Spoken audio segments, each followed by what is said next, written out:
Ain't no last calls here. Bar Talk with Jay. Welcome to Bar Talk with Jay. Welcome. One of the things I want to tell you, brought to you by Dispose. This is a garbage company that's doing great things. Okay. It's not just because of the fact that I work there. I'm just one of the great assets that want to be an asset to you. So go ahead and give us a call and see what we can do. I got 30 yards. I have 25s and 20 yards that I can get out there to you at your home or your business and do great things to make your construction job easier. That's right, Dispose, LLC. Nice. Now I gotta get back here to the person who's been rocking with me for the last 4 years, come September 17th. How you doing, big baby? Fantastic, Jay. Mm-hmm. Fantastic, man. Fired Still up. glowing. Fired up, man. Fired up about life. I'm telling you. It's been a rough week. Yeah. I'm sorry. I need to steal some of your joy. Not for me. All right, that's what I'm talking about. What's for you is for you, baby. Yeah. See, for some of y'all out there, y'all like to just gravitate and take somebody's joy. Never do that. Okay? Never do that. Just the fact that you need to figure out what's wrong with you. Because when I woke up, the problem was me. And I just want to make sure tonight we pour that out. Because I need to fill that back with something better. Okay. And that's how we going to start this. Okay. I think a perfect time to introduce our show. Okay. This is Bar Talk with Jay. My name is Craftmatic. This is my boy Smooth Jay. And we are simply here to liberate your minds and your spirits with fantastic dialogue. Mm-hmm. We're going to have a conversation here tonight, and we hope that you can get involved. Find yourself in this dialogue. Yes. What would you do? How would you handle it? What decisions will you make? And I'm sure this is going to be one that is going to touch everyone in one way or another. Because we got just a fantastic show tonight, and we're going to really be talking about taking care of our family and what that might look like. So we're certainly pleased that you're here. We always start the show off with a prayer. And I didn't know, Jay, if you want to go ahead. Man, hit him with him, Craftmatic. Okay. I asked Jay a little while ago what was going to be the topic of the prayer tonight, and he said destiny. Destiny, what he has for you. And so let's just take it to the Lord. Heavenly Father, we thank you today for all that you are in our lives and all that you have done for us. We know that we are nothing without you, for your power and your grace and your mercy precedes us all day, every day. We ask, Heavenly Father, that you would give us a vision of our destiny. That you would help us understand, Father, what you have for us in this life. That you would help us, Father, to align with your will and with your good and with your interest in our lives. We ask, Heavenly Father, that you would give us a vision and that you would help us to see a greater future and a greater tomorrow. Show us our destiny, Father. Every person listening to the sound of this voice, reveal revelation and knowledge and wisdom and understanding unto each person tonight, Heavenly Father. We thank you for being a part of this show. We ask that you would lead us and guide us and speak through us. In Jesus' name we pray. Amen. Amen. Woo! I found that one. Yeah. You know, it reminds me a lot of why we do this show. Good. And I like to say, we get into the show years ago, the bar was filled. Every bottle, okay? It ain't about the liquor no more. We pour that out and we trying to pour some good things into you. That's right, Jay. So get away from the ambiance of the bar. I just know a lot of people ain't going to church no more. Yeah. So I want to go wherever you trying to go, but we're going to try to pour out some good stuff and get some good stuff in return. Yeah. Because I'm tired of going empty. Let's all get filled. There you go. And I tell you, one of the best ways to get filled is what we just prayed about. Ask yourself, every person who's listening to this, ask yourself, have you ever prayed over your destiny? I mean, have you ever been so in a situation, you've been turned around, kind of upside down, all over the place, you're bouncing off the walls, you got things and stuff going on, life just seems chaotic and disorganized, and you just can't understand what's happening. That is the perfect time to ask God to show you your destiny. Because ultimately what will happen is he'll begin to take away those things that are not your destiny. He'll make you dislike something you've been doing for years because he's trying to tell you that that's not a part of your destiny. This is the path to go on.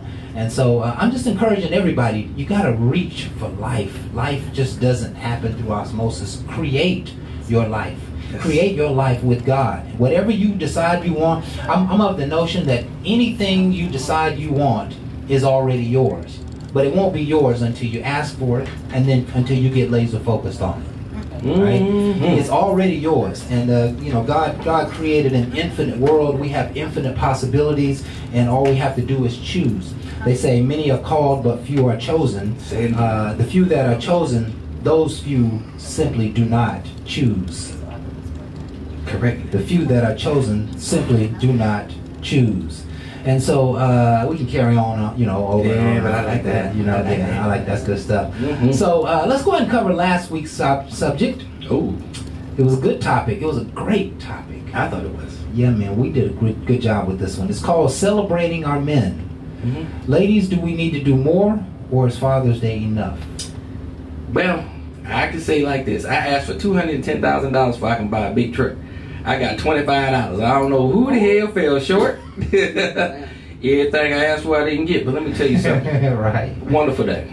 It couldn't be because of the fact I brought it up on the show. I'd like to say some people honored me, younger people, not just my kids. I promise you, they called me on Saturday. They gave me the love like they always do. Nothing but shout outs. One of my daughters drove down from Akron, Ohio, and their mom to show me that love. So that made me feel great as a man. Yeah. To get this father, man, as a man, that right there, Yes. pumped my ego. Yes. Where it needed to be pumped. Yes. But one of the things that really touched me is some people I dated, their kids, did things for me. To let me know that I wasn't a stepfather, but I was a second dad. And they bought me a mug, they bought me some different things. They spent their money on me. Yeah. So now I gotta admit, that $210,000 that I felt like I wanted for that truck, they gave me something greater. Yes. They gave me inspiration for all the things I was doing and the seeds I was planting. Yes. Way before I started thinking of this business and all this other money I want to make. It ain't always about the money, it's about the legacy you leaving. Yes. Because that money right there, that's there. Yes. But to see a young person looking at you and seeing something in you, that gives them purpose as well. Yeah. That's what I'm talking about. We're pouring it out, baby. Man, I went into a prayer mode today, this afternoon, and I was there for about an hour and a half. And one of the words that kept coming to me, I was studying Proverbs, was that wisdom and inspiration are far greater than gold and silver and rubies. You know, that the love that you receive from your family is far greater than any other thing that you could get in this life. You know, so it's just a blessing to be loved, man. And I too was loved on like Big Willie style, man. Big Willie style. You want to talk about it? You want to talk about it? No, man. We just fatherly love. You know what I'm saying? I thought you had some real fatherly. You know what I'm saying? This is relationship. You can talk about. We're trying to talk about Father's Day, man. Yeah, that was my day. Ain't nothing wrong with that. I just didn't want that as a gift. You can't be no re-gifts. You know what I'm saying? I got you. So it was a great show. Yes, it was a really good show.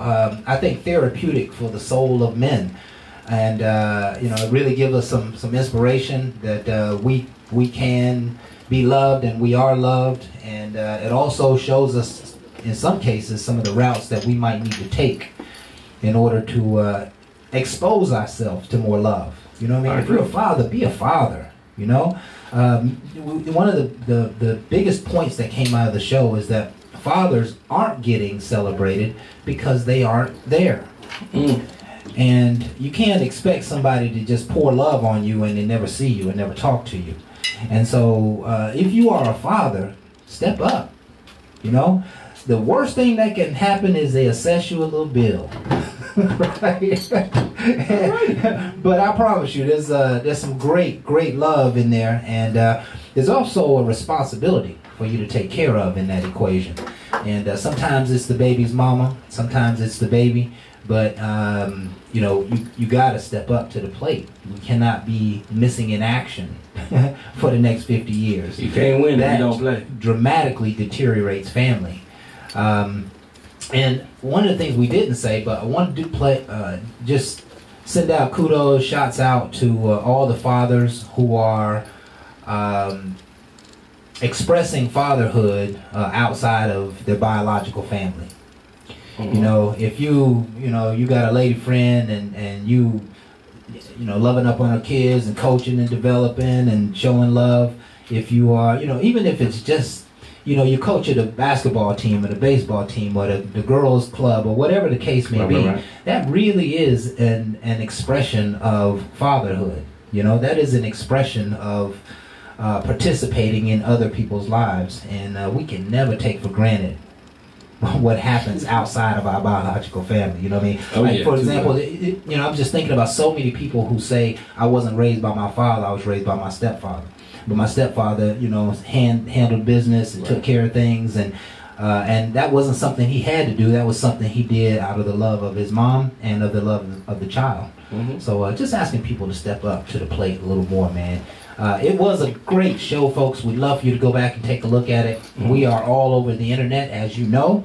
Facebook, Periscope, iTunes, Spotify, Google Podcasts, Spreaker.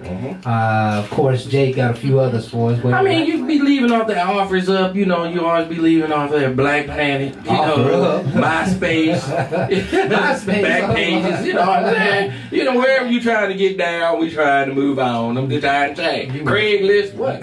Y'all know y'all be on Craigslist. Quit tripping. I go with y'all ass beat. Y'all be on Craigslist. One day I'm gonna go try to find it. Yo, it ain't gonna take much. I mean, Google search too. We're there, huh? Bar Talk with Jay. Yeah, please go to bartalkwithjay.com.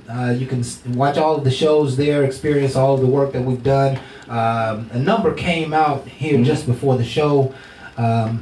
Discovered that we have done over 300 shows and 320 shows. Correction. So it really is just a blessing, man, to be in the studio and to be able to, you know, pour out all of this great information. We hope you folks are enjoying it and loving it.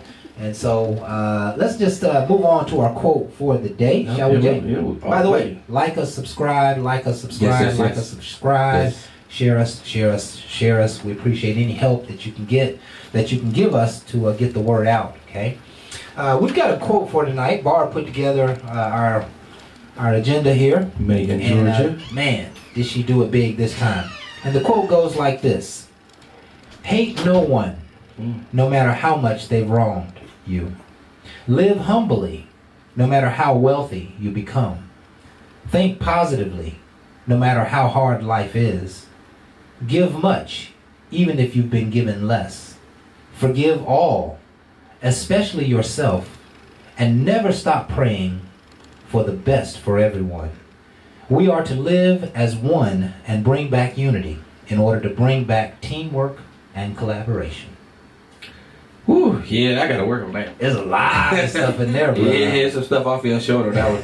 You read that like You fell short? Yeah, it's life is a work in progress. Yes, it is. You know, to sit here and say I do all this, then to me, you're more bragging. How about changing? I look at this and I want to change for the better, and I hear some great things that I want to improve. Yeah. That's what I like to see people do compared to, oh, whatever, I always do that. Okay, keep lying every damn body, because I already know you ain't did nothing. Yeah. If you're not changing, you're not growing, and that's just the way life works. Here are the 5 or 6 key things. If you had to develop a mental philosophy for your own life, these are some of the qualities or components that you would want to be a part of that philosophy. All right. Humility. Yes. Thinking positive. Always. Forgiving others. I be trying. Giving unconditionally. Oh, hell no. Praying for others. I did. Unifying with others. I mean, that's what the quote is really trying to do. It's giving you a methodology on how to manage life, how to manage. Now, if that was a math test, I kind of failed. You failed? Just know though, there's some things I need to work on. I ain't scored good, but I like what you brought. But that's what I like to hear is positive things to keep me thinking before I can change me. Absolutely. Because everybody think they the best you, but when you listen to things like that, you be like, I got some room for improvement because I don't forgive all the time. Yeah. I need to pray more, and I'm not always humble. Yeah. You know, you can be aggressive and you can not be humble. And I like to say humble is a great gift to have. And it gets you back to humbleness and happiness. Yes. And again, you got to know that for yourself. So again, I was speaking more for me. So a lot of y'all might say, oh, I got all of them. Y'all scored good. I'm happy for you. I need tutoring. Okay? Bring your happy ass over here and help me. How about that? Why you tripping? I like that, man. I like that. Everybody, everybody needs it. So you know, here's the system: humility, think positive, forgive, give to others, pray, and unify. That could be a daily prayer, right? And you know, we often wonder how can we focus on life? You know, so many things going on. How do we focus on life? Well, listen, here are my top 5 or 6 things I'm going to focus on, and I'm going to just spend about 2 or 3 minutes in the morning praying over all of these. I'm going to pray over all of these things in 2 minutes. Can you do it? Absolutely, you can. You will never get too specific in an hour-long, 3-4 hour prayer until you start praying the little bitty prayers. Right? If you're always running, I'll pray on that tomorrow. I'll pray on that tonight. I'll pray on that before I go to bed. No. Pray over it right now. Pray over it right now. And then just before you go to bed, your spirit might move you to focus on forgiveness. Your spirit might move you to focus more on giving. The spirit might move you to focus more on thinking positive. But you got to give the spirit an ability to move on your behalf. You know, if you're not praying, you're not going to get it done. Right? We try to get things done on our own accord, and it just don't work because there's too many distractions. There's too many things pulling us. We need the Spirit. Greater is He that is in me than he that is in the world. We need that Spirit to move us in the right direction. And so, you praying over humility, the next day, somebody say something you don't like, you would have gone off. Good chance. But if you prayed over humility, you might just stay humble. Because see, the meek shall inherit the earth, right? Right? When you start to understand some of these principles that can go into your philosophy, it will just strengthen your whole measure on how you deal with life and how you deal with with your relationship with the Lord. So listen, I can go on and on and on and on about that because that's my favorite subject in the world. I feel you, right? baby. Organizing our thoughts to be success, and that's what this quote is really about. You know. We have to stay mindful of the things we desire in life. Right. Because if we don't, then all of a sudden, life is kind of like thorns, and then we wonder why. Well, the reason why is because you haven't prayed over it. You walked into that field, but you had never prayed over that field. And now the field is consuming you with its nonsense. But if just before you step into that field, pray over it, and you'll liberate the thorns. You'll move those thorns so that they don't, your feet don't stumble or dash against the stone. So or get stuck. Yeah, right. That's what I don't like. All right. Thorn bushes ain't nice. It is just about time for us to take our first break, and so I'm going to go ahead and give you the topic for tonight, and then we'll take our break, come back, and really go hard in the paint on the subject. This next segment. Tonight's topic is called "Pack It In." Ooh, Would is that you, what? Oh, no, no, all right, stop it. Would you allow family members to move in with you to improve their situation? Don't answer, Jay. Oh no, I was thinking about the other guy to pack it in. Okay, you kept it clean. You kept it clean. We trying to keep it clean. Okay, all right. I got you. So the question is, would you allow family members to move in with you to improve their situation? We're going to be right back with more Bar Talk with Jay.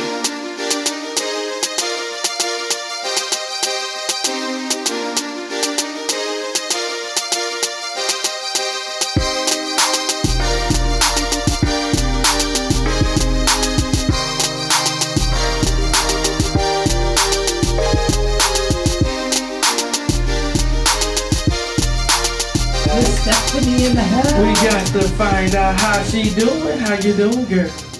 It's been a good week for me, but I don't want to brag. Yes, this is a good time to brag. I started off slow as hell. I was dragging. I need your energy, girl. Give it to me. It was a good week. I like that. Waking up and rising up. Okay. Yeah. Better be to be seen and not viewed. Isn't that something? Oh, I like it, girl. Do it like the Falcons, girl. Yes. Soar like an eagle. Do your thing. Tell me about it. Seen and not viewed. Okay. Seen and not viewed. I don't know. I like that energy. Just say some more, girl. That's kind of deep.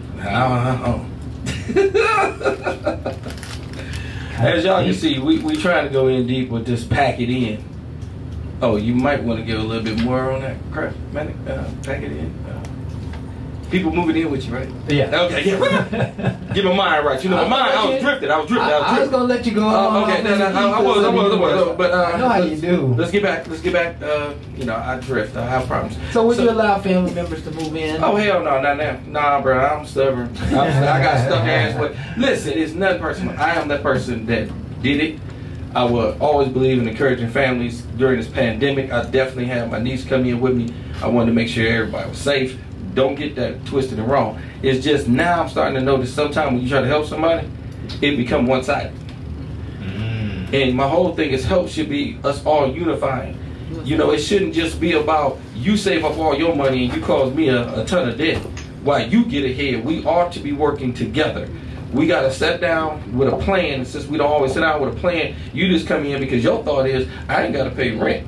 I ain't got to pay nothing for 3 or 4 months, so we'll do a little three-month plan. I stay with you, and I help you. Now, see, without a good plan, they help could be a little bit on the grocery bill, nothing on your utilities, which they all going to go up, and nothing on your mortgage because you trying to help me.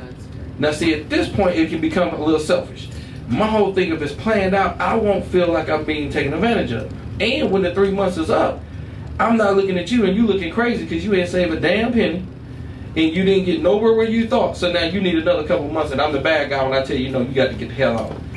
That's what I'm talking about. So why don't I just avoid all that and let you know it ain't going to work? Now I might be a bad guy on the up front, but I can save a whole lot of unnecessary furniture moving because it's going to move.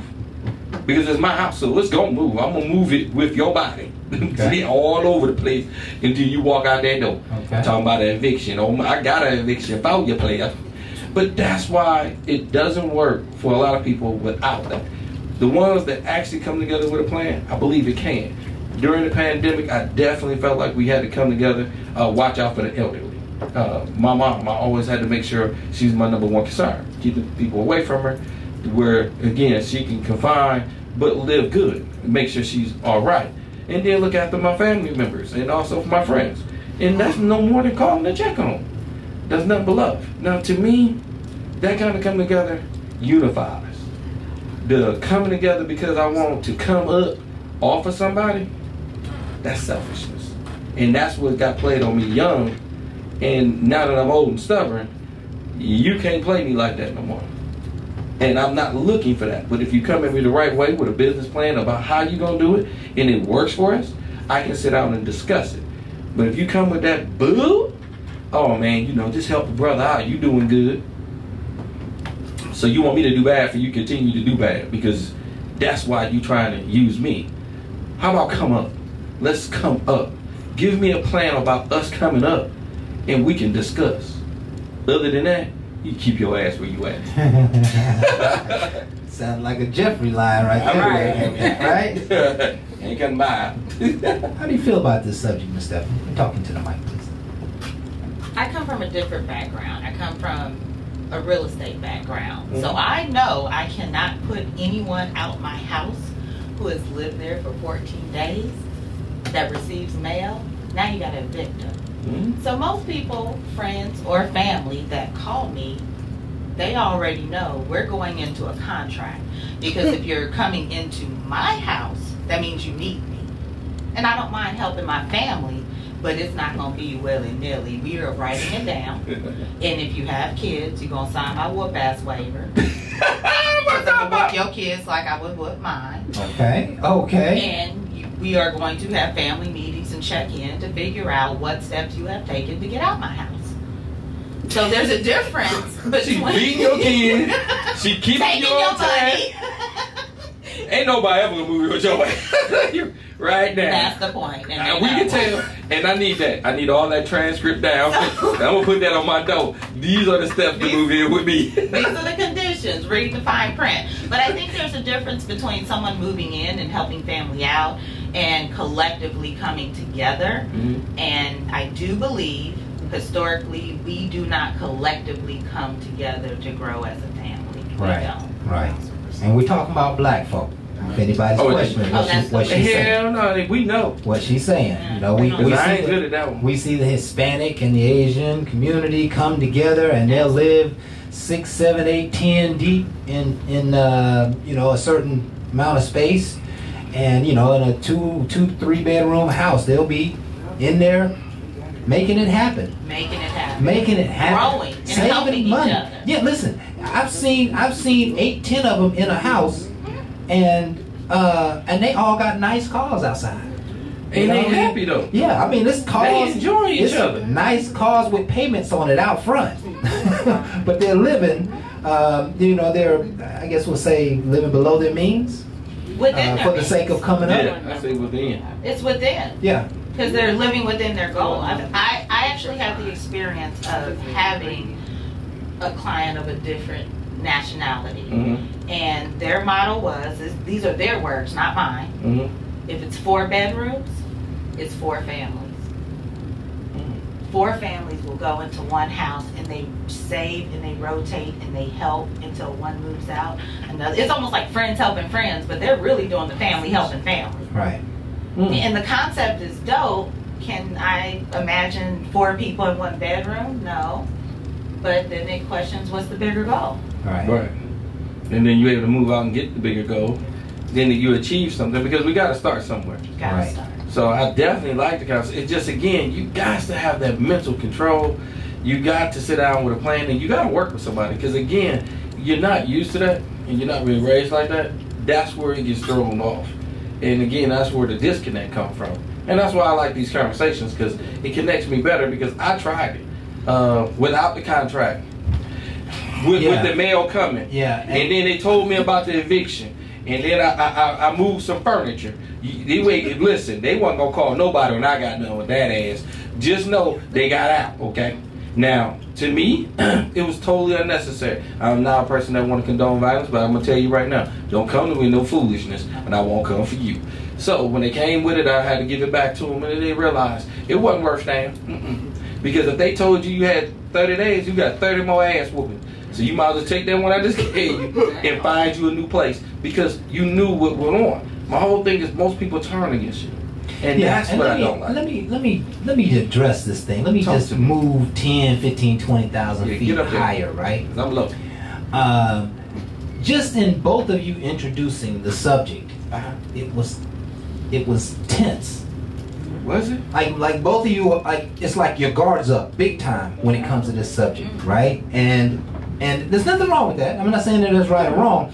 Well, what it shows me is that you both had an experience or several experiences where you were done wrong, and now you don't even necessarily sound like you want to help anybody. You might want to help them, but you ain't gonna help them the way that they want you to help them. Correct. But you both sound hurt by helping other people before.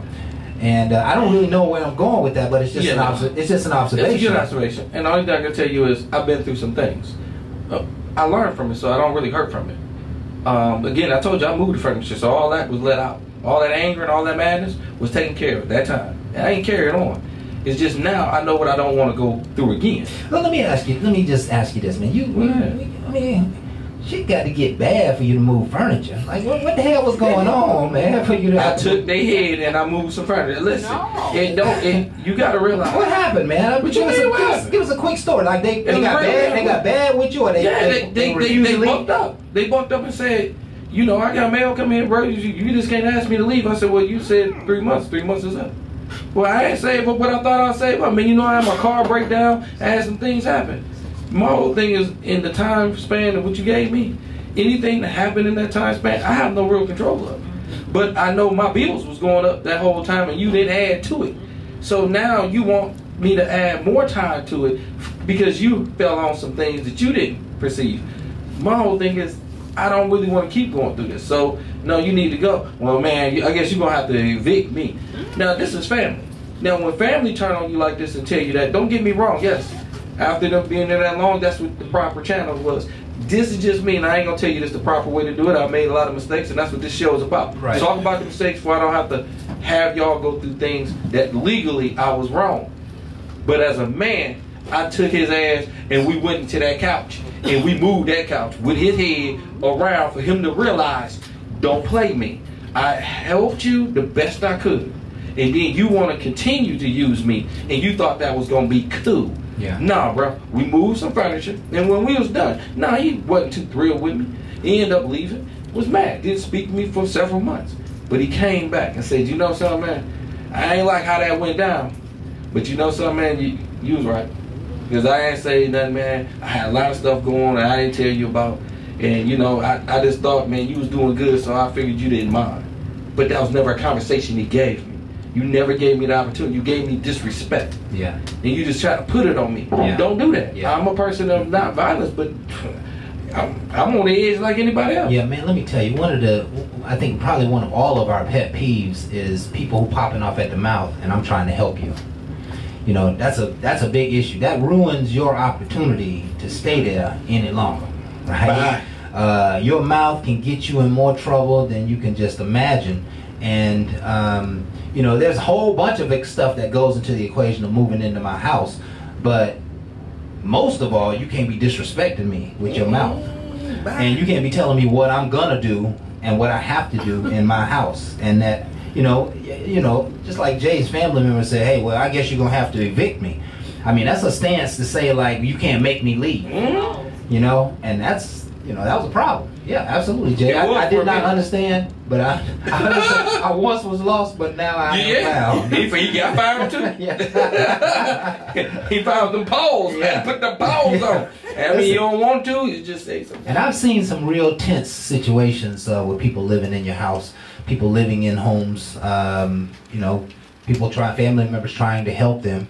And, you know, it can get tense, you know, eating up all the groceries, you ain't participating. You know, your bathroom's always dirty. I ain't got no hot water. Yeah. Because you're always in the shop. Yeah. Why you in there 30 minutes? Why you grown? If you don't know your body parts by now, 30 minutes. I don't know. That heated. No, bro. I'm just saying. Let me take one more cold shower. Yeah. We ended all that kind of stuff. And I was just going down the line till Jay got so upset. No, she just mentioned something that hit me. I think we hit a trigger. Hell yeah. That's what you call a trigger. You know, man, come on. It's like you go in the refrigerator and drunk a bottle of Kool-Aid. Oh, Lord. They left the picture in there. It's probably left a note saying, "Can you refill it?" Yeah. You might as well go ahead and just finish slapping. Listen, on Sunday, I get a 6-pack of beer. And, you know, I say, "Hey, you know, you want a beer? You can have a beer." You know, and then, you know, Tuesday, all the beers gone. You had one. I had one. How the hell that? Yeah. Talking about, you gonna get some more? Right. That part. Listen, and that kills the dreams of unity right there. Oh, yes. Right? That really does. Because the very first time that you see someone is not really, you're helping them, but you can see that they're not on your team, that's when it's almost over, right? That's when it starts going downhill big time. Because if I see that you know, you're not helping with the bills, you're not helping with the lights, you're not helping with anything, but yet you out shopping, or, you know, you traveling. You traveling. Yeah, went to Miami, went to hang out. Bragging about it too. Yeah. You know, went to the concert, you know, bought a new outfit. You know, as soon as you start showing those behaviors, you immediately lose the people who are supporting you, because they are watching you and they want to know that you don't have to be broke, but you can't be out splurging and living on somebody else. Especially if you're also not helping with the financial equation, right? You know, I think one of the things I want to get to in this discussion is that in the midst of, you had an extreme situation, yes, I did. Right? Where somebody challenged your authority. You know what? We need to go to break. We need to go to break. I'm gonna come back and. I'd be more than happy to I really want to talk a little bit deeper about recognizing the issue with the person before they move in. Oh, I got that too. That you know, we let them move in, but we need to talk about that, because you could probably see some stuff going to the left before they even got into your house. And we want to just give you some words of wisdom on that. So y'all stay tuned. We're gonna be right back with more Bar Talk with Jay.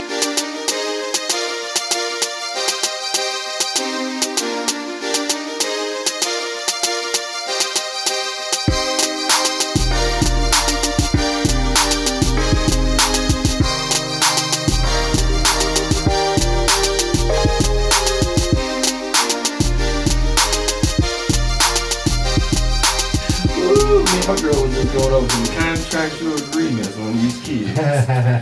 You did. I told her, I was like, I like how you talking about that whip behind. I said, oh, girl, I like that. She's like, hey, yeah. I said, because that's a partnership agreement. We have partnership to beat that in. Right. But again, it takes some time. It takes a village to raise a child.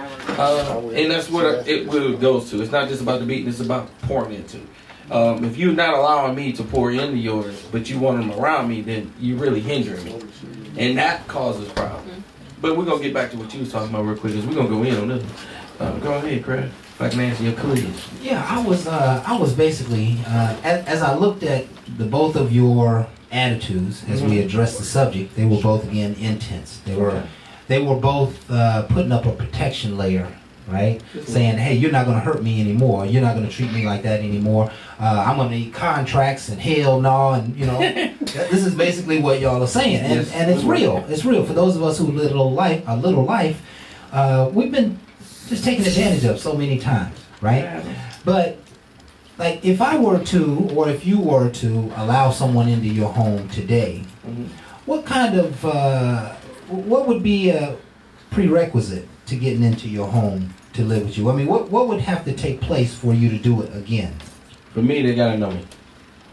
They gotta be a person that's been around me, that know me, for we can have some kind of understanding. I don't need somebody on the street to have no idea how I am, and then you gonna come in and then be surprised. I like to work with somebody that kind of know me, and that way we got something to work with. Just a stranger, I tell you up front, a stranger it ain't happening. It ain't happening. No, because my whole thing is I don't know nothing about you, and I don't want to learn you in my home like that. Right. Because that's dangerous. Right. And that's not the place you want to be. I carry a gun. I got a permit to carry. You don't got to have a permit for my 12 gauge on the side of my bed, because I feel like how you brought your ass in my house is not how you gonna leave.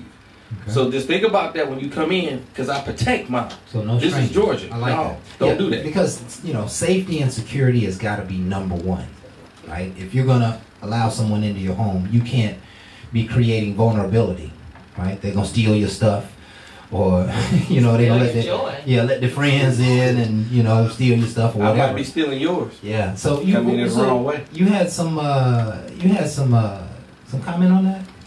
It is about connection as well. I've had friends to come and cohabitate, and the ones that have come to stay with me, we were empowering each other, and our energies connected. So when I came home, even though someone was there, I still felt comfortable coming home, and they did not feel uncomfortable. So because our energies matched, our the way we operate, coming and going, there was a mutual respect. It became the Harmony House, not butting heads with somebody that you're helping. Yes. Connection, I think, is key. How about misconnection? When people just be leaving shit at your house, trying to get in your house, you know what I'm talking about. They be leaving stuff a little secretly, you know what I'm saying? I'm just gonna need a little toothbrush right here. You be like, okay, no, I mean, just 8 toothbrush right there. What you talking Don't need about, no toothpaste, David? just toothbrush. I share toothpaste with you because you start leaving too much. We're gonna pack that up. You know what I'm saying? There's some clothes. Well, I don't think we talking about family right there, bro. I thought booty calls was in it too. That way, I mean, they try to get in too. If you consider family, I don't consider our relations. You know, we had relations. Situationship. Yes, situation. You know that we might need a contract. Cause you should have known to take that shit with you. Right. Yeah. I don't even know why she stayed the night in the first place. I made mistakes, like I told you, in the contracts. We're gonna have to see some things signed in the future. Yeah. Okay. See, I'm of the notion that if I know they'll take advantage of the opportunity, that's really going to be. I may not have known them long. I may have known them a long time, but I need to know enough about them to know that they're serious about taking advantage of the opportunity to live in my house. And I also need to understand whether they care about themselves, right? Because if they don't care about themselves, they're probably not going to care about your house. And you can tell that by looking in some of the people's backseat of their cars, or, you know, maybe you ask them, you know, where the last 2 or 3 places they live. They might show you a pattern, and the other people might have put them out. That's why they're out there now. Right? But I think due diligence is a key factor, in anyone moving into your house, if nothing more than a simple interview. And say, hey, I don't normally let people live in my house, but I have an affinity for you. I want to help you, and I need you to not let me down. And so what does this look like for you? You got a living space, you buy your own toiletries, you eat your own food, you stay out of these other rooms, can you, I need you in, I don't need you coming in the house all times of the night. I know you're grown, but I'd love for you to either, be in by midnight or stay out for the night. And if you could do that, I do have kids, and I don't want the doors being open all times of the night, etc., etc. And if I think they can handle that, if I think that they can honor that, I just might give them a shot. But I'm also going to, at the very outset, I'm going to sell a dream. And the dream is that I'm a no-nonsense kind of person. I don't want to hear no shit about no shit. I don't want to hear no excuses. I don't want to hear no nonsense. Don't be bringing no bullshit into my house. I'm telling them up front with a flared nose, squinting my eyes, looking at them directly in the eyes. I'm going to give them what some of us call the fear of the Lord, right? I need them to respect the household to the utmost. And that's why I would give them an opportunity. But one thing I also will not do is let a bad spirit in my house. And I won't even let a bad spirit come visit my house. Right? It might visit, but it gotta leave. Yeah. Listen, I'm telling you, it works a little deeper than that, Jay. A bad spirit come in this room, for example. That weeks later, they in this room doing nonsense. And if you don't believe what the spiritual world is real, you are missing the mark. And so now you got somebody who's going to mistreat your place after they leave in a spiritual way. They're going to tear it down in a spiritual way. And, bad spirits, boy, are hard to get rid of. Sometimes you almost don't get rid of them. And sometimes they start affecting your life and you didn't even realize it. Right? You didn't even realize it. I recall having people living in my house, and I don't know, I found myself tiptoeing in my own house, trying to be quiet, and it started out being respect, but the other side of it was like, I don't want this no know where I'm at in my house every night. I don't want them tracking my position and if I'm going in and out and what I'm doing, and so I started to, really pull back a little bit because my space was being violated, right? You don't want somebody in the house that's going to violate your space, that's going to be nosy. I see you naming some points again, so now you got me remembering some people. Mm-hmm. I had somebody stay with me. It was always up in my hot tub, bro. Hot tub ain't cheap, right? And we all know I got a gazebo on it, got a pool table on. I'm always coming home and you got people over. They at the bar, they drinking. They at my pool table. They sitting on my pool table. As much as my pool table costs, that's the last thing you want to sit your ass on. I got chairs all around my pool table. You can sit, but you on my pool table chilling and with a drink. Now if it's spilled, I'm gonna have a conniption. Yeah. So I see that, but you ain't in there. You in the hot tub, entertaining. Ain't putting nothing towards it or nothing, but you in there, you having a good time. Talking about, oh man, yeah, I just want to live like you. Then you need to pay like me, bruh. But the first thing come out of his mouth, man, what's the problem? Ain't nobody in here gave me nothing.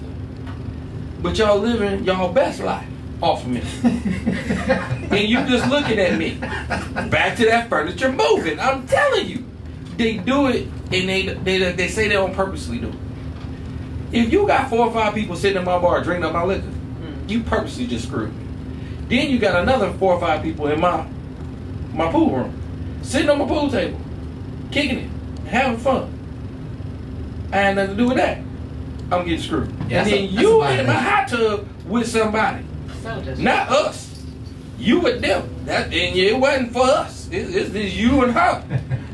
You and her can get your ass out, okay? Because I can get in there with somebody that's going to be for me. Right. So they use all your amenities And that's one of the reasons why they wanted to come. But the whole thing was, I just need to get ahead. How getting ahead and throwing parties that you can't afford is getting ahead? No, people want to use a situation for the best of them. Yes. That's where the problem comes from. Yes. You got to watch a person's intent. Yes. They talk to you about, yo, I just want to come up. And remember, we had this conversation away really from the house. We was just out. And when we had a conversation, it had nothing to do with party or anything. It was just coming up, man. Coming through a bad situation. You know how I go. I've been through many myself. Yeah, bro. You have well on you need just a month. I probably can do a month. No problem. It won't even be right away. I got the situation going on. It'll be later on in the week. Next day his ass there. That was not what he said. That's problematic. That's a problem right there, Jay. So he there, what I'm talking about, with bags and clothes. Oh, he was ready. His whole car loaded. First of all, you can leave half that shit in your car. Okay? They don't need to bring all that up in here. Right. Because again, you just said, all I want to do is sleep. And then we was just kind of conversation, man, I'm just going to be there to probably just sleep. I work just as hard as you do, man. I ain't never home. So I'm like, okay, well, cool, man. If it's just asleep, I get you. Well, hell, he didn't tell me he quit his job. Yeah, I thought we both was working. Oh, Lord. That's why I told you he was at the crib. He was there because he ain't had nowhere else to go. He didn't mention it to me. So now I got to deal with his new friends. I don't know if they was jobless either because it was during the day. They should have been at work too. I thought I was getting off early so I can chill. Thought me and him was going to have a drink. Shit. We didn't have a drink. We had a problem. Yeah, you.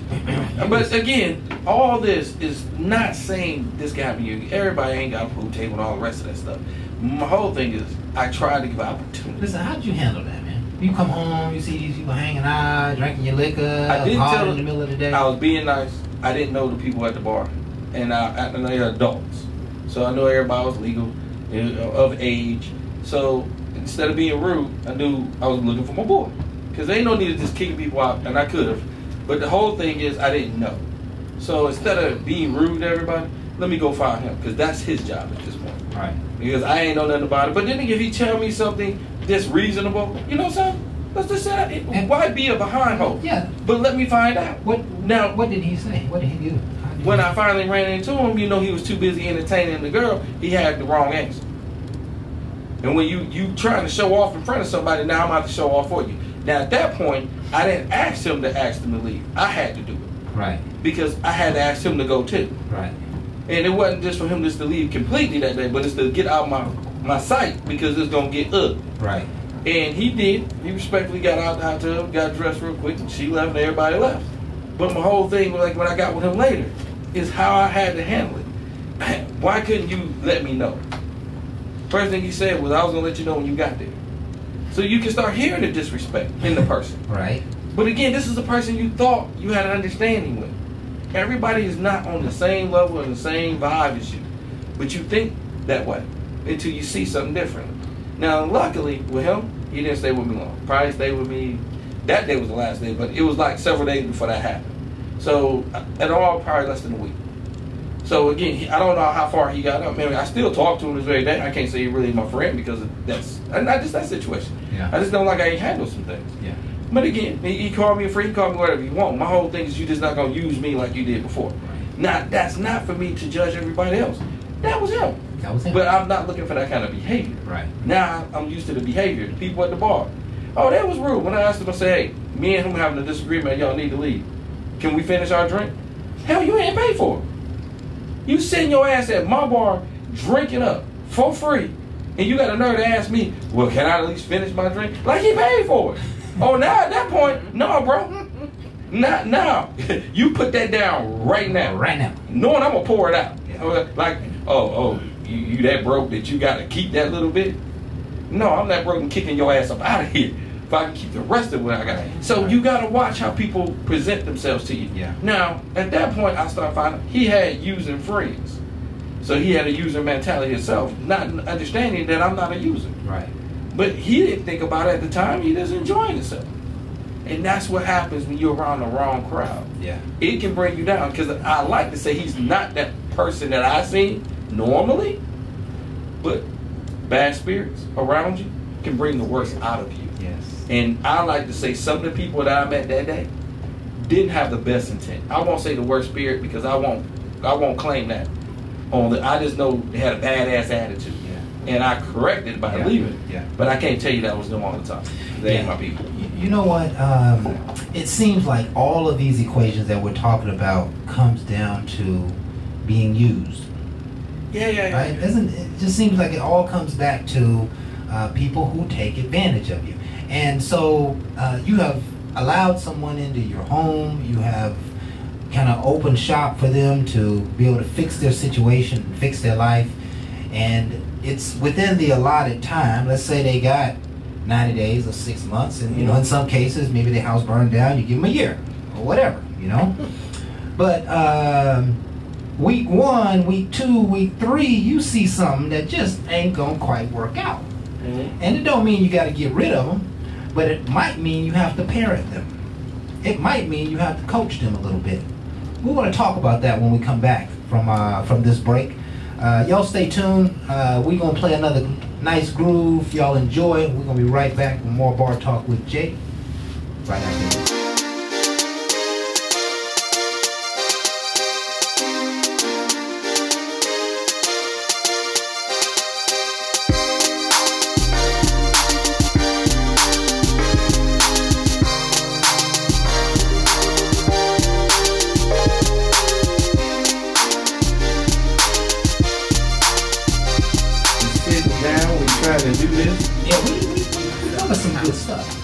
We want to cover a little bit more, man. Yeah, we cover some real good stuff. So tonight, folks, we are talking about pack it in. Would you allow family members to move in with you to improve their situation? Okay? And allowing a family member in is kind of a double-edged sword, because sometimes family members are the first ones to try to take advantage. They're the first ones to get lax in the situation where they need to be on point, where they need to be making moves. They're the first ones to lounge all day long, and maybe you ain't supposed to say nothing about them not getting up and going to work, right? So, and of course, obviously strangers are one thing, but long-term friends, people you've known for a while, oftentimes will need help, want your support in moving in with you. And even with them, sometimes it's a double-edged sword, because as much of a friend as you have been in the past or have wanted to be with that person, when they move in with you, that relationship changes a little bit.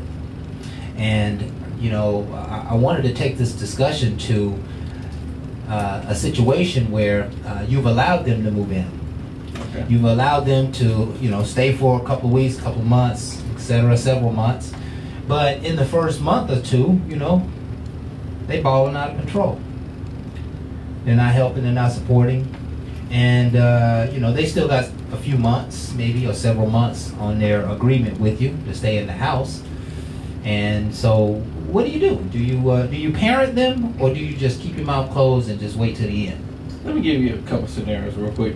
One of them is, I had a situation where a disaster happened. Okay? I change all my rules when it depends on what happens. It was a situation where there was a flooding and people's houses got flooded. So at this point, I had people in my neighborhood that my house didn't flood, and I got a spot where they can come, but they can start sorting things out. Right. So at that point, I had to push away from all what I feel I need to do, and I got to look at humanity. I got to be big enough to realize, open my doors up, okay? Yeah. And I know what I'm about to accept in might not be what I like at all. Right. But let's get past this, okay, and then sort some things out. That was some of my best damn times. Yeah. They came together. They was talking the whole time about what they was wanting to do. They didn't want to be in that situation. Right. It wasn't about using. They was in a state that they were trying to figure things out. Mm-hmm. They just needed a warm place to get a thought together. Right. And we was able to plan some stuff out, work some things. Great time. We cooked. We all cooked together, and it worked out. Yes. Some of the worst times is when you trying to get over on somebody, and they usually getting over on you because they come to you. That's why you get your guard up, okay? Then you got to kind of watch it. Now, to answer some of your questions, when you start dealing with some of these things, it's great to have a plan in front of you, but it's not always going to be. Can you coach them through? if they're willing to accept. Can you coach them through? Are they willing to respect you enough to listen to you? Right. You got to remember they grown too. Yeah. So a lot of times when I say grown, they might be young grown. In 20s, 30s, okay? I mean, whatever. Hey, that they feeling themselves and they feel like I work too. Yeah. So at that point, you're going to have a challenge.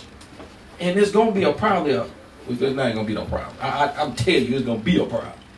And how you handle it, you can be humble as you want and still feel disrespected all day. Yeah. And that's hurtful. When you know that's not what you want. That's why sometimes it's wise not to. It's wise not to parent? It's wise not to do because it hurts more. I'm already putting myself out when I brought your ass in. Now I feel like I'm extending a hand because I see you balling out, you doing crazy stuff. Now I feel like let me school you. Yeah. And you show me the disrespect that I ain't trying to listen to you. Yeah, and you got to think if you're trying to coach a grown person, they just might not take to it. They might think that you're trying to micromanage their life. They might think that you are maybe you getting in their business a little too much. You trying to tell them how to act, how to be, et cetera, et cetera. And so it does have to be. I think it has to be done. You've got to communicate that. Whether you do it softly or hardly, the message has to be communicated early. Like, hey, you're not. Something ain't right here. Now, if you can afford to do all that, you can afford to have your own place. Yeah. You can, I don't mean to, press the issue that about you being here, but you can't be here like just doing better than I am. And there lies the difference in the reason why they even come into your home. There's a difference between irresponsible and circumstantial. Reason why I like that. The flood was circumstantial. Right. They didn't want to be there. Now, if you're asking to come into my home because you've been irresponsible, that's where the decisions of, do I have to parent? Are they getting out of my house? Are they about to take advantage of me? So identifying the reason between irresponsible and circumstantial makes a big difference. Yes, and sometimes you can see, most times I think you can't see, but they may have a track record. They may have a history of doing the same old things. When it's circumstantial, because they lost a job, they just been bad times, etc. But if it's circumstantial, they got the same job, they just ain't paying the bills. Ain't the same thing. Right. But we are yet to cover the spiritual side of this equation. I just did a talk this past week for my new show, and it was called "Am I My Brother's Keeper?" And what we come to is that I am my brother's keeper. Okay. I just don't have to keep my brother like he wants me to keep him. Say it again. Right? And so I know that if this person is a bad money manager and they're coming into my house, then I'm going to have to be strict on the money. There's going to be no, I'll pay you next week, and it was supposed to be on the 1st, and you coming on the 10th trying to make your payment. That's an expression of disrespect, right? It's different if it's situational, and you're going to have to measure it, right? But if it's not a situation going on, they got the same job, same bills, etc., etc. You seen them doing some stuff with their money they probably shouldn't have been doing. All of a sudden, rent is late, or they can't help, buy groceries that week. It has to be spoken up for. If it's not spoken up for, immediately there will be a cycle where you will resent them. And you will start resenting them a little bit more every single day because they're supposed to know. They're supposed to, you gave them the help. Your whole mindset is gonna almost start to play out victim tapes. Right. Like, how could they do this to me? You know what I mean? How could they act like the money isn't due? How could they not pay me rent but still want me to take them out to the movies next week? Right? Those are sometimes some very difficult messages to get across. Again, I think it has to be done with tact, but the conversation absolutely has to happen. So that resentment doesn't take place. So you don't begin to feel like a prisoner in your own home. So you don't start playing tapes of, I'm being taken advantage of, I'm being taken advantage of. What I'm really saying is that if you allow someone the opportunity to come into your home or to come into your space, whatever that might be, you got to manage the situation. Right? You got to be mindful, right? They're moving into your castle. I don't care if it's a studio, 1-bedroom. That is your castle. And if they're coming in, they're going to have to abide by the rules. They're going to have to continue to show you respect. They're going to have to continue to show you that they are making efforts to get out of your house. And if they aren't, you're not going to wait up until the last day they're supposed to be there to start talking to them about what they're doing. You're going to start managing right now. Okay, I know you ain't supposed to be here for 6 months. It's the end of the 2nd month. What you doing? You need to be signing a lease by next month, right? Putting the pressure on them, heat it up a little bit, keep it cozy. You might have to manage your snack box, in the refrigerator. You might have to, refrain from buying a few things because they'll eat them up, or they won't take care of your stuff. You might have to cover your seats and your chairs for a little while. You got yourself in this situation. You made that decision, and you don't want to turn your back right away. I was just about to mention spiritual side, that, we are our brother's keeper. We do have an obligation to help other people. And I don't want anyone who's ever been burned by that situation to say that you will not help again. Okay? I'm of the notion that the thing you fear or the thing you say you'll never do will come upon you. It will rush your way. That's how life works. That's why they say don't tempt the Lord. Right? Because the thing that you fear will come to you. So you never will know when you might need a favor. You never know when you might be in that situation. You just don't know how life happens, and you don't even want to burn a bridge with somebody who may not be a good person. Right? You want to manage it. Now there will come a point where you'll say, "I've had enough," and when that point comes, you probably are not going to keep it quiet, because it's going to be all in your attitude. The whole house is thick with attitude because this person ain't been doing what they said they were going to do, or you didn't have the conversation. Now they're doing something you don't like, that they're doing around the house. Be from cleanliness to help it out with money, etc. But the house is now not a happy home because the visitor has teed off the owner, has teed off the person in the house. So I think most situations where families are helping other people, families are even helping families, and we're not just talking about families, but helping families and friends, etc. I think there's always that little point of contention where you change your mind about the decision that you made. You start to think to yourself, I'm really ready for them to go. I just might stay out late a couple of nights so I don't even have to deal with them when I walk through the door. I just might stay in my room for a little longer because I don't want to have to see their face and get mad about this, that, and the other. Again, you will become the prisoner if you don't speak up. You will absolutely become a prisoner in your own home if you're not willing to take up for yourself. So, it's a difficult situation. We talked just briefly a couple of weeks ago about bringing a person into your home or into your life who's not established. You're established. You own homes and cars and you travel and you do this, that, and the other. But you bring someone in your home who's not established, a potential spouse, even they are going to have some rules to abide by. Right? And again, those conversations are not easy, but if you don't start them early, you're gonna run into walls.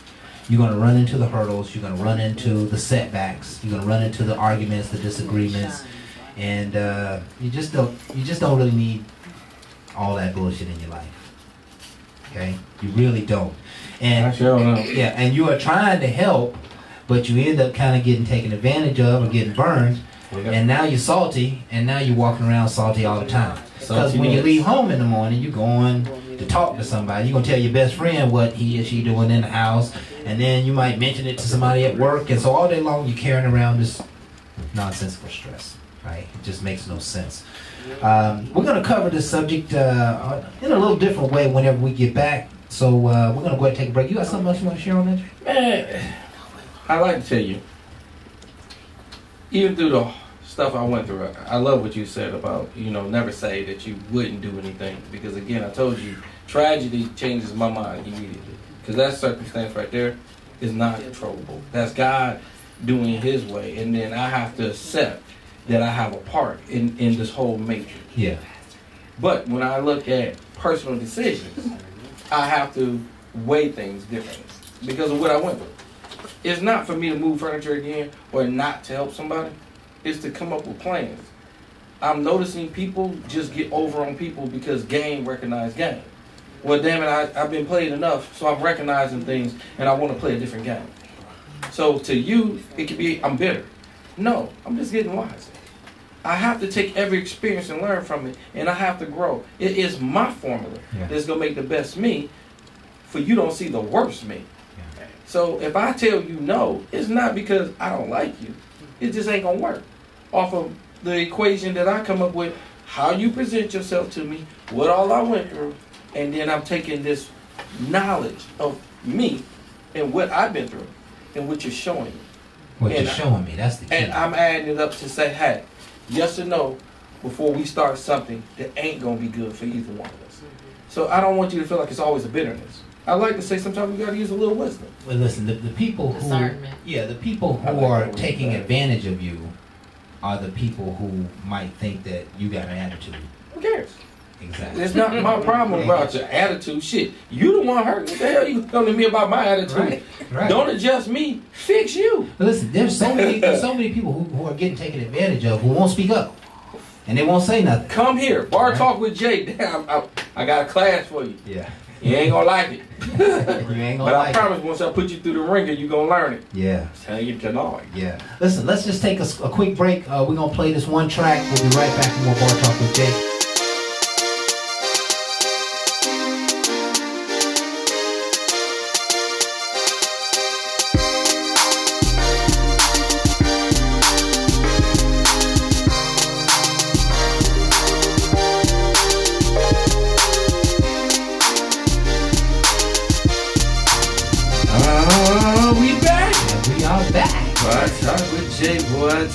Time passes so fast sometimes, doesn't it? I want to make sure everybody know I'm not bitter.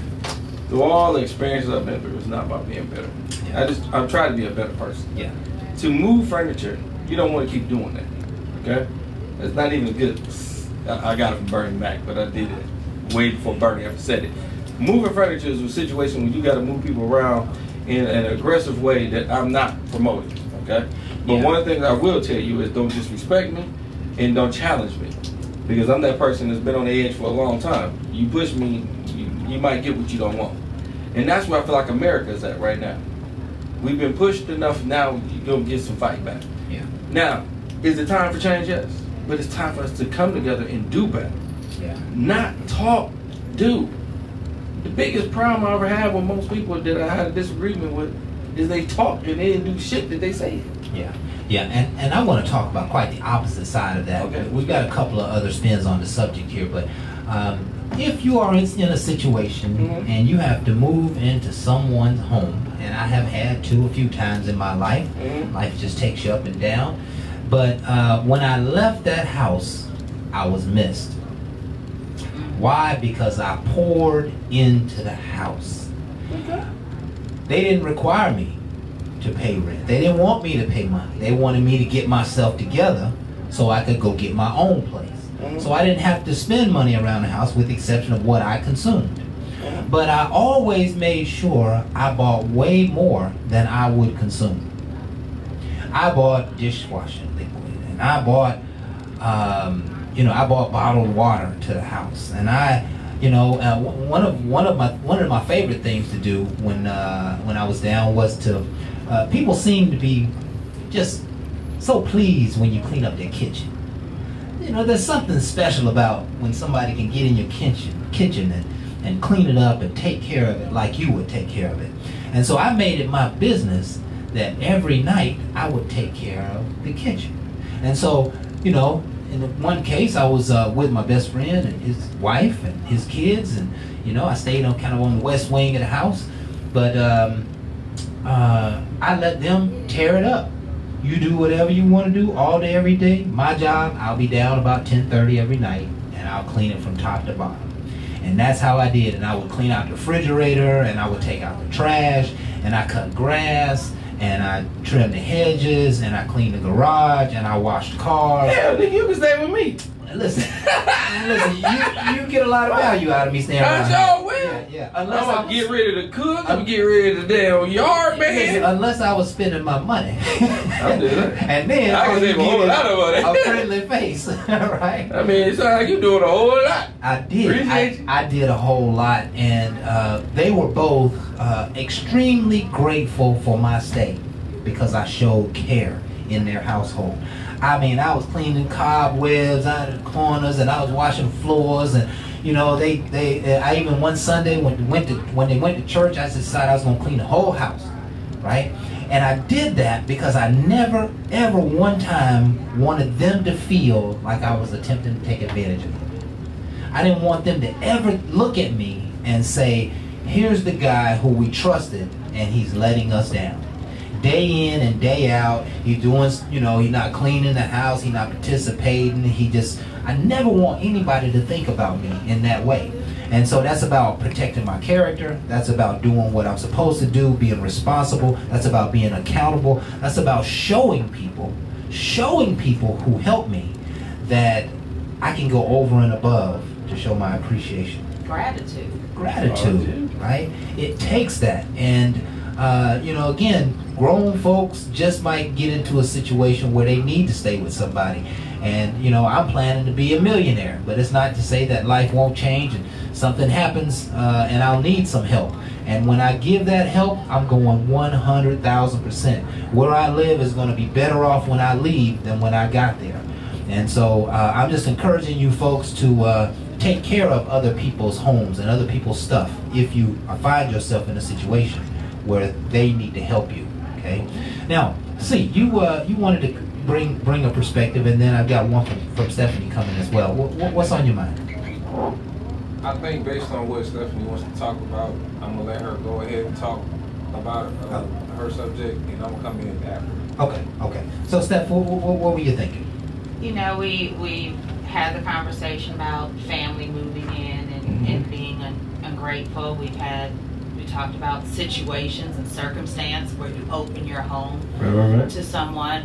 There is another version of packing in that quite a few of us are dealing with right now, and that's aging parents. Yes. We talked about people coming into your home that obey your house rules, that go with your flow and how you operate your home. But when you're inviting an aging parent in because of a need, things change. It becomes their house too. Right. You know, that's something that if we're not dealing with it, we are cognizant that this may be coming up really soon. Yes. And being able to make the accommodations and adjust your lifestyle because mama's with you. Right. There's still some things, I'm grown, there's still some things I don't want to do in front of my mama. Yeah, absolutely. Now see what happened was she snuck upstairs and mama knows she supposed to stay downstairs and not now. Now she heard that creaking in the middle of the Yeah, night. I'm saying. She talking about I was just trying to make sure you all right. Mama, I told you.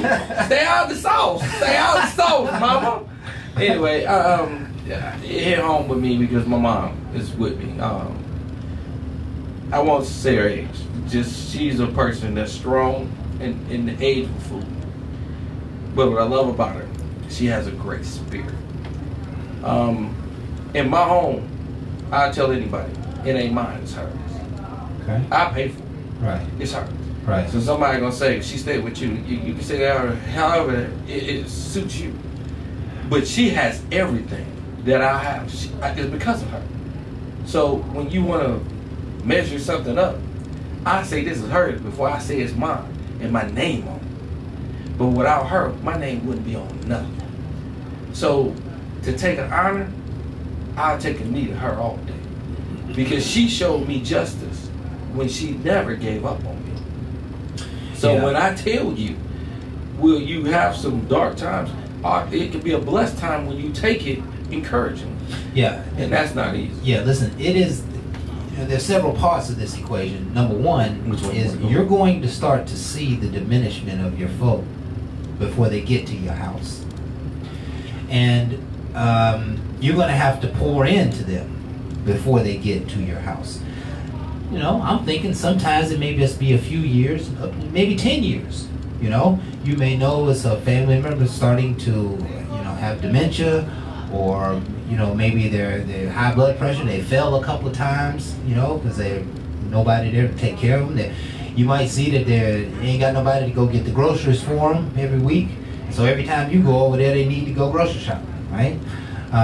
There's all kinds of things that will begin to take place, and you can see the need. But there will come a point, if you are close to your parents and you live in proximity, and sometimes if you don't live in proximity, that you're going to have to make the decision to make your house their house as well.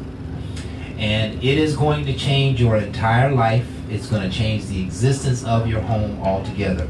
It's like bringing a child and a pet in all at the same time, right?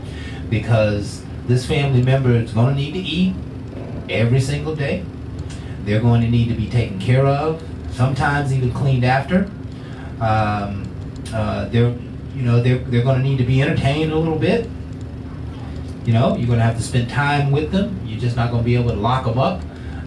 If they are still able-bodied, you're going to need to put them on some type of program. Hey, your ride comes on Tuesday morning. You go down and hang out with the other senior citizens that day, and y'all do games and fun activities. You go down there and socialize, get you some life out of life, and then you come on home, right? And one of the toughest parts about this equation of taking family members in, elderly or disabled family members, is that sometimes you're going to end up spending your money to help them simply live their life. That may mean help them get their medications. You may end up feeding them. You probably are going to have to find a new bed for the room that they're going to stay in. Maybe they're going to need some type of hospital bedding or some kind of medical facility in the home that would get them through life. But your life changes. And I watched my mother and her sister do it for my grandmother. And it happened, it was like 10 years that she stayed with my mom. And then she went and stayed 10 years with her other sister. And then she ended up spending the last probably 20 years, 21, 22 years. She died at 95. And so she spent the last 20 years at my aunt's house in Tennessee.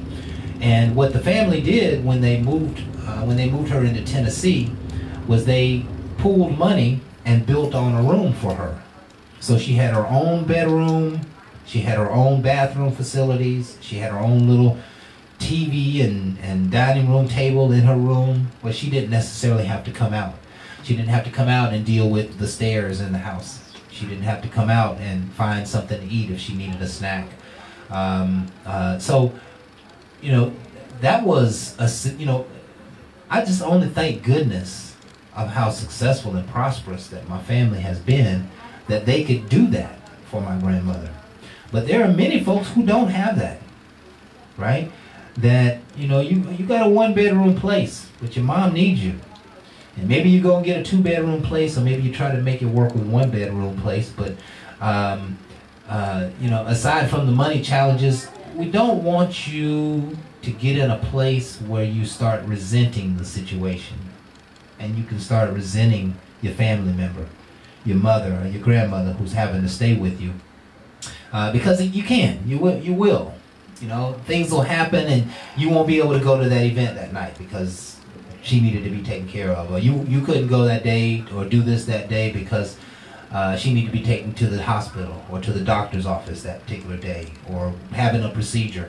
It will absolutely disrupt your life. And my aunt, who was the last one to have my grandmother before she passed, she said things during the funeral session that she said, you know, some days I came home and I was just, you know, I couldn't find my own life, much less trying to take care of my mama and her life. And so I felt like I was missing something, like I was leaving some opportunity on the table, leaving a part of myself on the table to take care of my mother. And sometimes it felt hard. It felt like it was a burden. It felt like it was too heavy sometimes. She said, but you know, Mama was always a God-fearing person. Mama was always a praying woman, and she could sense it sometimes, you know. And she would just grab my hand and say, baby, let's just pray. And she would pray over her daughter's frustration about her not being able to participate or go out of town, etc., etc. So, you know, it's an extraordinary dynamic to bring family members into your house.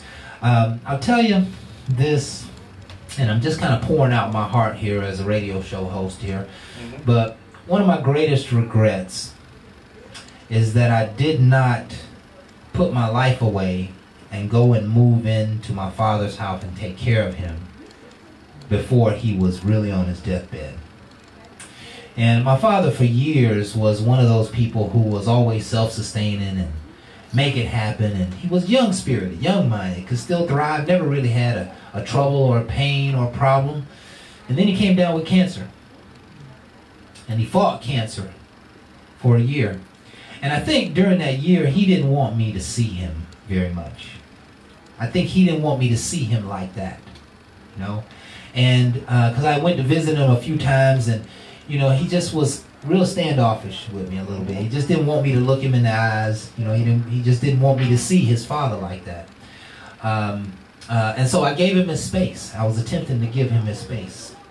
But perhaps if I'd have just stronghold the situation and went and took care of him, you know, maybe things would have been different in the end. So if I had it to do all over again at the outset of his procedures, I would have kind of always been there. And I'll never let that happen again. My mother is still alive and thriving, but I see age taking its toll on her. And I have vowed to myself that I will not live in regret again behind not doing what I know I'm supposed to be doing.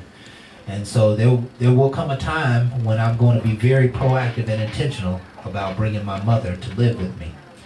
And before that happens, I'm keeping a close eye. I'm listening. I'm just hearing. I'm just understanding when I talk to her and with her energy levels. And you know, she doesn't really have any health issues, you know, other than just time and age.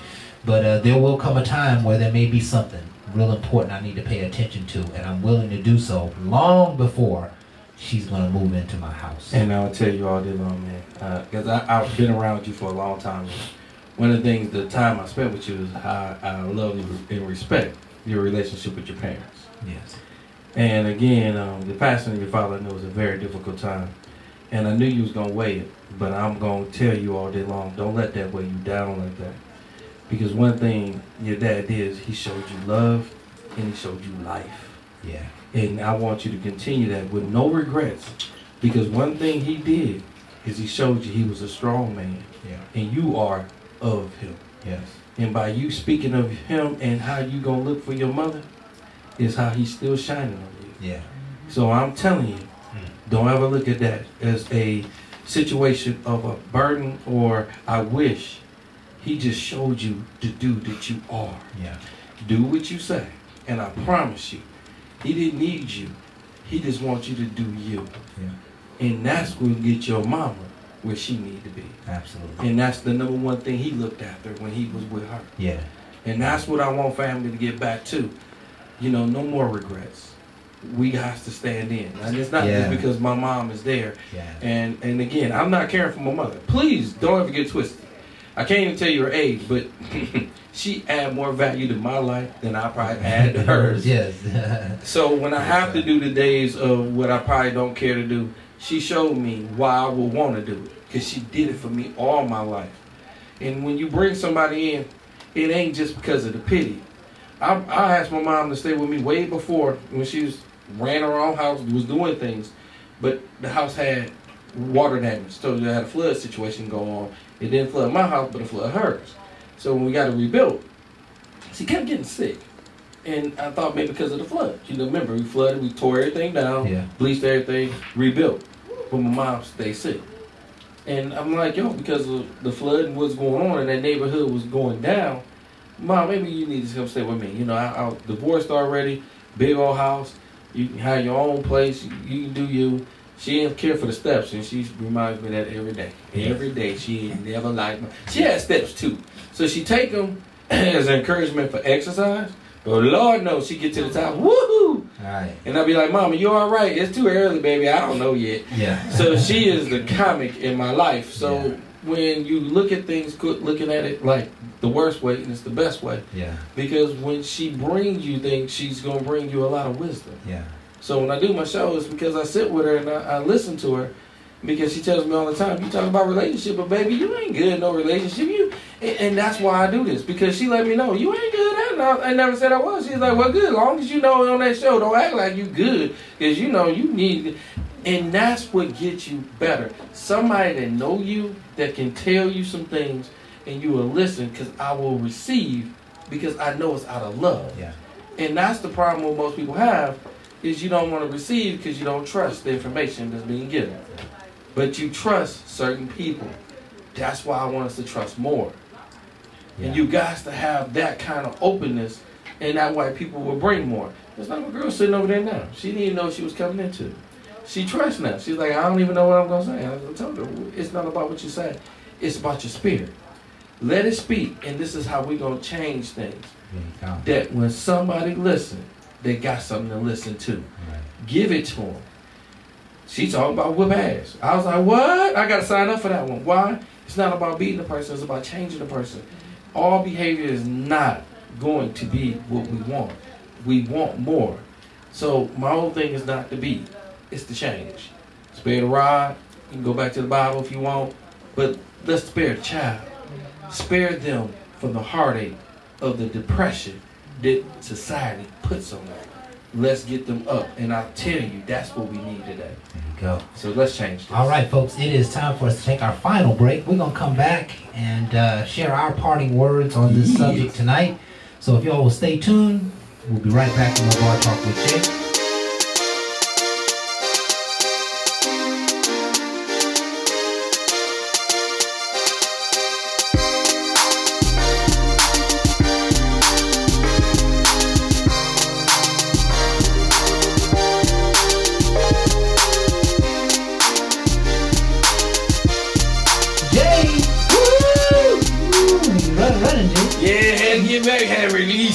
Watch out, man. Beast. Lord have mercy, man. You know how to go. So, we are back with our final segment. We're going to wrap this show up as tight as we possibly can. I like it. And tonight we're talking about, would you allow family members to move in with you to improve their situation?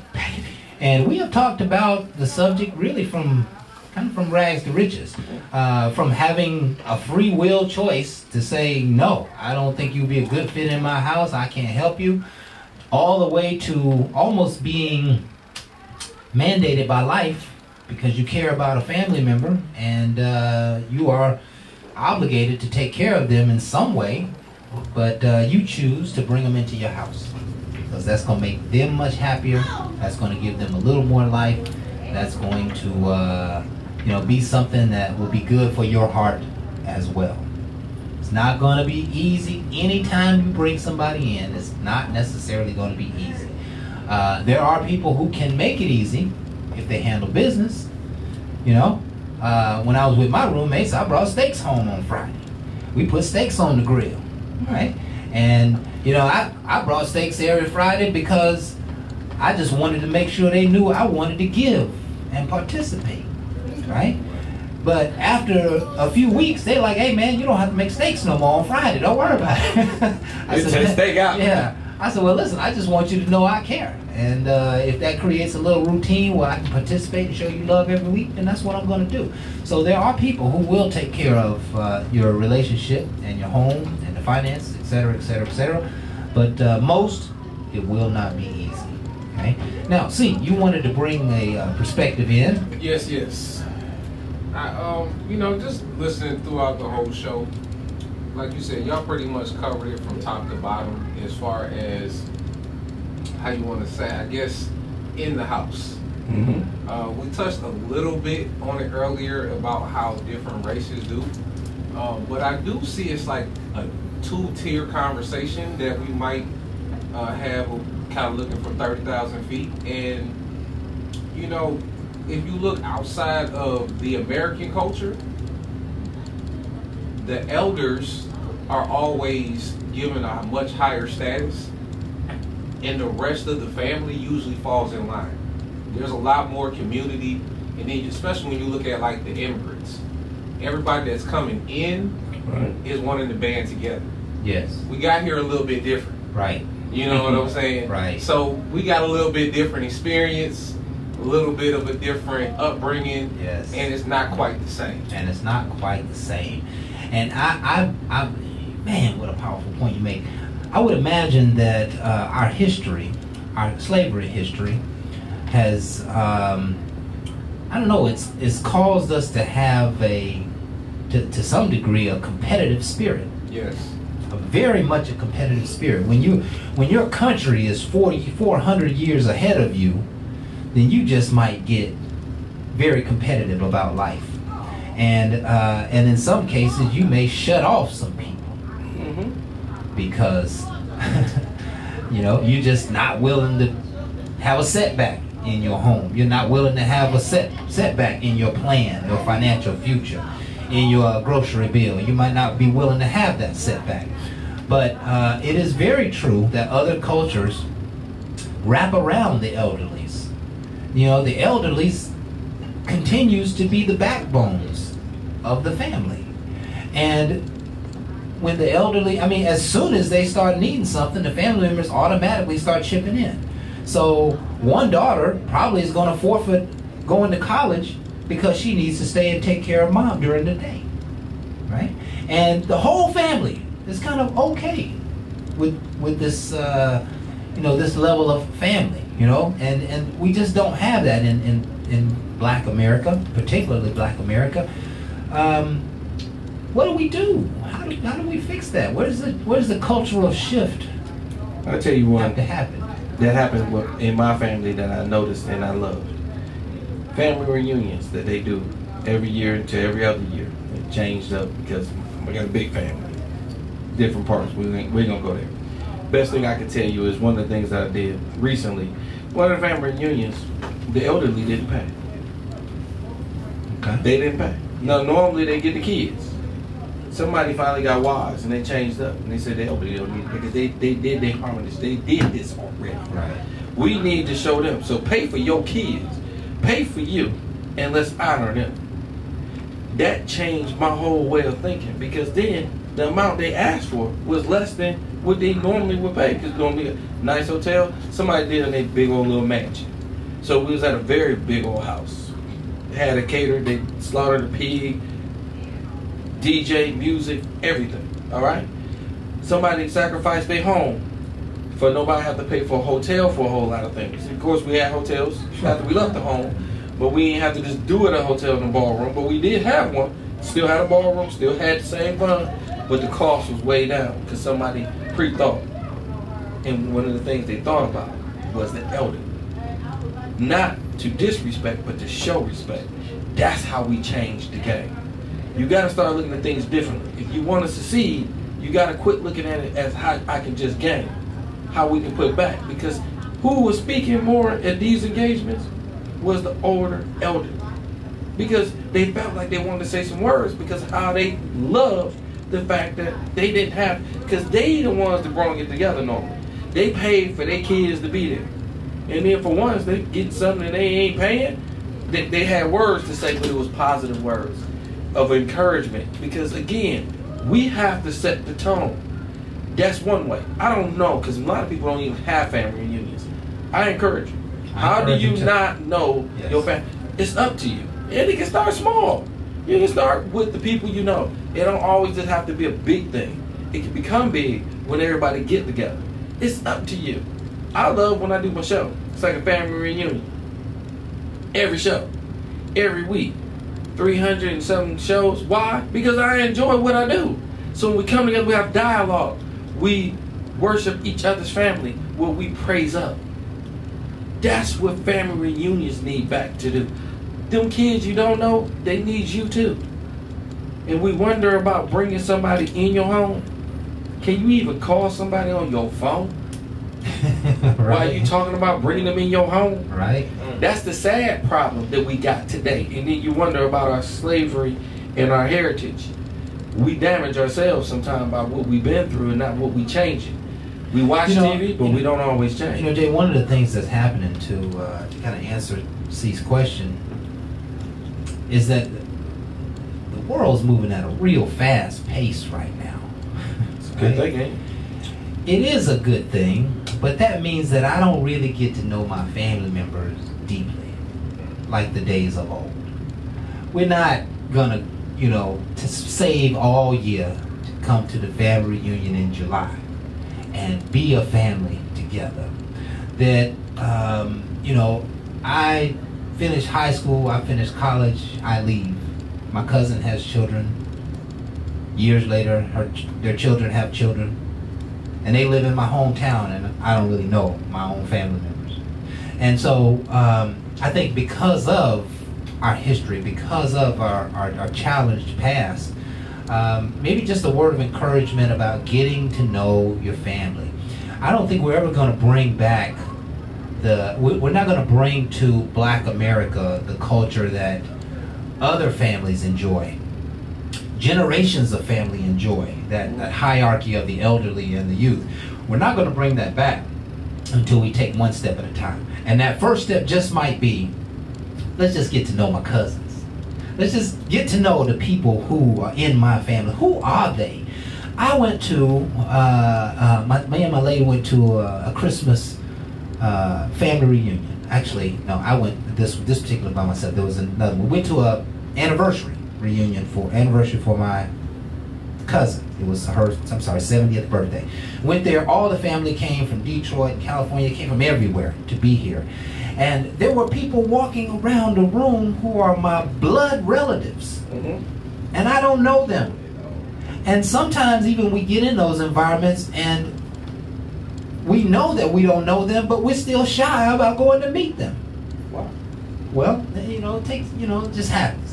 That's the way people are shy. It happens. People will, and then I noticed at one of the events, the Christmas event I went to, there were 12 tables in the room, maybe 15 tables. All the tables were full. And I'm looking around the room. All of these folks are the Crafts. The Crafts and the Harrises. And hold on. I didn't know most of them. Did you say Harris? Yeah. I'm a Harris, man. Uh-oh. From Alabama. Uh-oh. Alabama.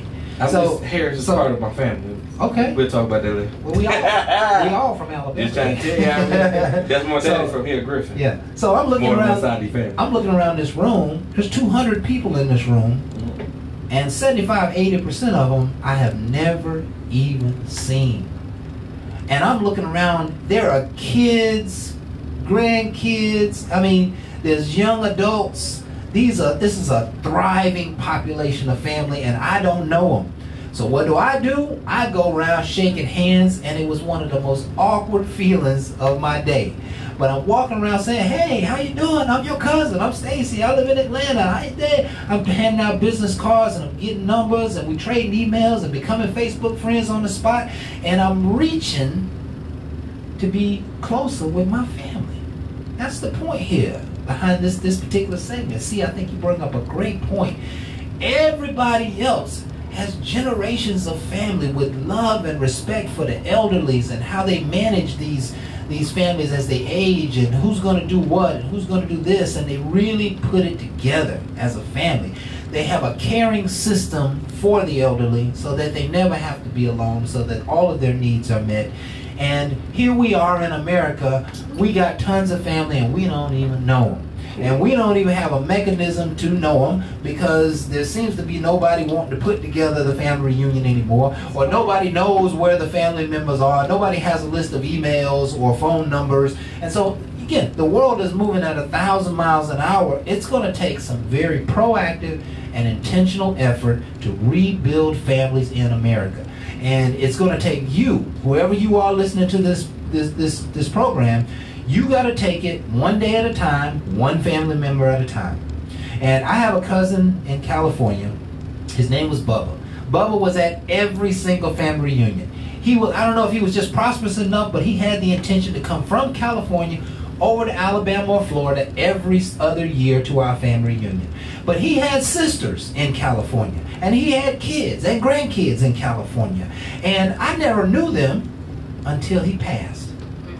But when he passed, I had to make a phone call to folks who I've never met and never seen and tell them that I love their father, that I'm their cousin, I want to be a part of their lives, a part of their family. Let's plan a trip, come to Atlanta, I'll come to California.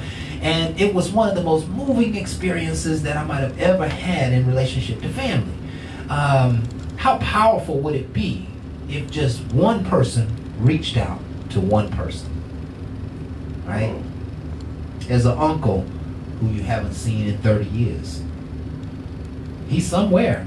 Whether he's doing good or something doing bad, I'll guarantee you he would absolutely love to hear from you, right? But now don't call him up and talk to him and send so much love your way that he might feel he can call you to stay with you next week. Oh, Lord. Packing ain't gone wrong. That's right. Packing ain't gone wrong, right? I like that going wrong part. If packing in, it definitely went wrong. Yeah. So, you know, just know that family is very important, and we can't throw away those family members who need our help. Even though we may not want to help them, we are our brother's keeper, and we may not need to help them the way they want us to help them. But when we help them, it's going to change the relationship. I'm no longer just a friend or just a cousin. Now I got to help you get off of your feet. Now I got to help you get your butt to work every day. Now I got to help you save money and stop doing nonsense with your money. Now I got to make sure that you know how to take care of a house. No, you don't leave the bathroom like that. No, yeah, you are going to help with the yard this weekend. You really have to change your relationship, but you can still do it all in and out of love. And I think that's the foundation of the family. We got 1 minute, Jay. Any closing comments for us? Man, when I tell you, you nailed it. One of the things we do, we have to start reaching back, one family at a time, and get that whole relationship back. I can't restore what's been stolen, but you can fix what you can.